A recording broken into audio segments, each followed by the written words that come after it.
What's going on, Yin Yang Zing? Patrick back, and today I'm bringing you a mixture of Paleozoic and Lair of Darkness. This deck is a very control-based deck, which, for those of you that have watched the channel, know that I'm not typically a very control-y player.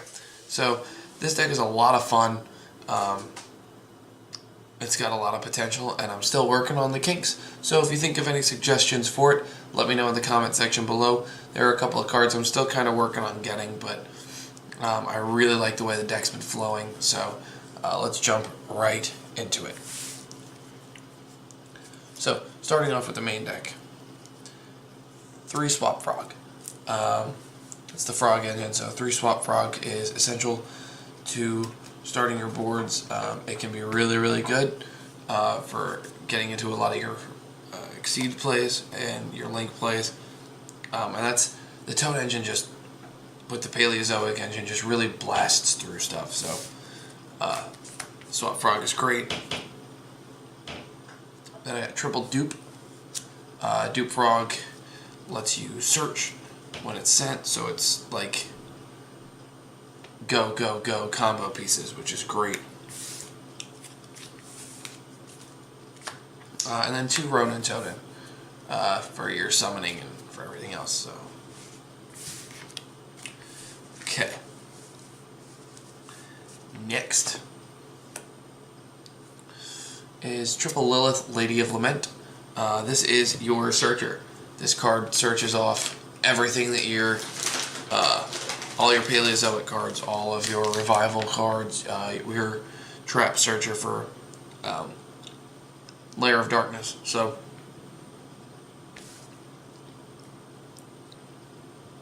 it's incredibly important, and it's another disruption. So because of its quick effect, you contribute your opponent's monsters with Lair of Darkness on the board to stop their plays, which is pretty rude. Next up is 2 Arima. Arima is your field spell searcher, and you contribute your opponent's monsters to draw cards. So it's like combo extension, and it gives you some extra draw power, which is really cool. And finally, the last of the monsters, 2 Darkest Diabolus, Lord of the Lair. I found that this card gives the deck the one thing it lacks, which is some power. Which is good. I like power. It allows for some really wonky stuff with some of the spell cards, and you don't run a lot of them. 7. You run 7 spell cards. So that is it for your monsters. Not a lot of monsters. It's a trap-based deck, so there's a lot of traps. 3 Lair of Darkness. So this card is ridiculous. You contribute your opponent's monsters as though they were your own. Mandatory token effect, which does come in handy for your Link plays. It's just a good card. It allows Lilith to sacrifice your opponent's monsters, and you get the advantage of searching off a trap card, which can then lead to other things, which is just ridiculous. It's great. Next up, Double Desires. You run a lot of combo pieces, so Desires helps you dig through your deck and get to your combo pieces. 1 Dragon Shrine. This is just to get your Diabolus into the graveyard. Good one of.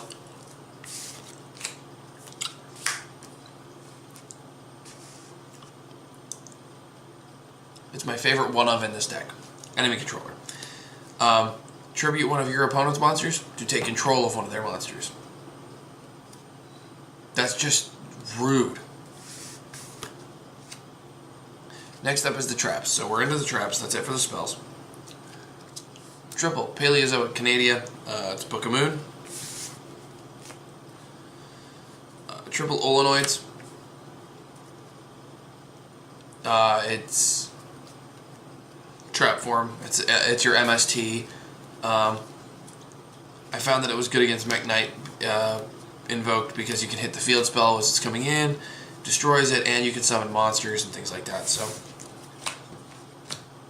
and then one Dynamiscus. Dynamiscus is actually really good. The problem is that it requires a discard, but you have a lot of cards that don't mind being in the graveyard, like other Paleozoic cards. So,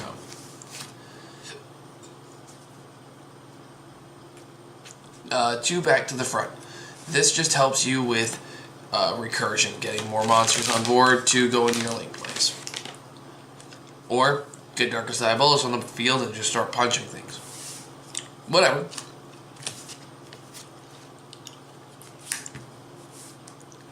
One Metaverse. If I was going to take anything out, it would probably be the Econ, the anime controller, and I'd put in another Metaverse. That would be one of the few changes I might make. But Metaverse is a one-of is really good because if you open it and you summon Lilith, and then you activate Metaverse, get your Lair of Darkness, and now you contribute their monsters, and it really just puts the fear of God into them. Next up, two-dimensional barrier. You only need two because you run a lot of ways to stop your opponent. So D-barrier is just great. You run so few spells that this card is actually fantastic in the deck. Two anti-spell fragrance. Neuters pendulums. And it's a trap card, so it synergizes really well.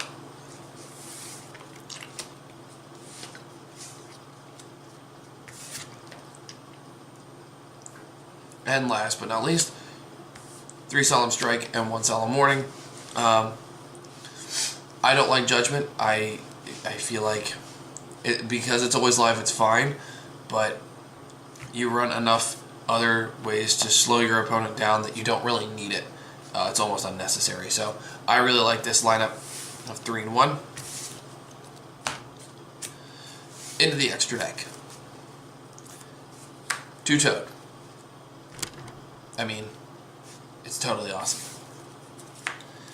1 Paleozoic Ophidia. Now this would actually be Opabina. Sorry, Opabina is the one I want at 2, but I only have the 1, unfortunately. But until I can do that, I've got 3 of the big guy, Animalaricus. And then this guy actually helped me in one of my matches, Javelin. Javelin is just fantastic. Turns your opponent's monsters to 0, negates their effects. Just rude. Cat Shark. This saved me. This card has saved me in a game because it's indestructible. They didn't have a way to pop it. Busted. Great card. Next up, Double Me Starboy. Starboy is your generic Link 2. Next up is 1 Underclock Taker. Underclock. Your other Link 2 is Proxy. And then you've got, as your final 2, Deco Talker and Saryuja Skulldread. Decode has negation effects. This gives you draw power. Saryuja. You'll go into this more than you will this. But it's up to preference, and I'd rather have it and not need it than need it and not have it. So, ow. That is my Paleozoic Frog Lair of Darkness deck. I'm going to call it Lair of Frogs. My Lair of Frogs deck. I hope you guys enjoyed. It's super controlling. It's a lot of fun. It does need some tinkering, so if you guys pick up the deck and you find some cool combos or ideas, send them to me and let me know. I am always open to learning and having a good time. So, until next time, like, comment, subscribe, and we'll see you next time.